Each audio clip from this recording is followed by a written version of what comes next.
21শে ফেব্রুয়ারি 2025। এটি সুন্দরগঞ্জ শহীদ মিনার।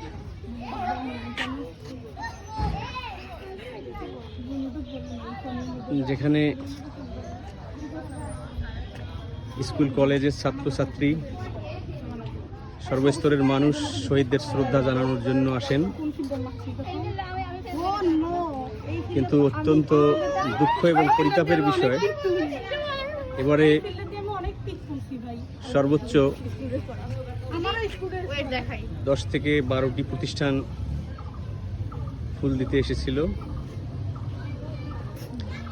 এবারের ভাষা দিবসে আওয়ামী লীগ সহ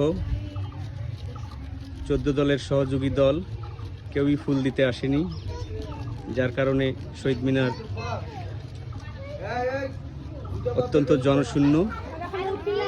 এটা অত্যন্ত দুঃখজনক।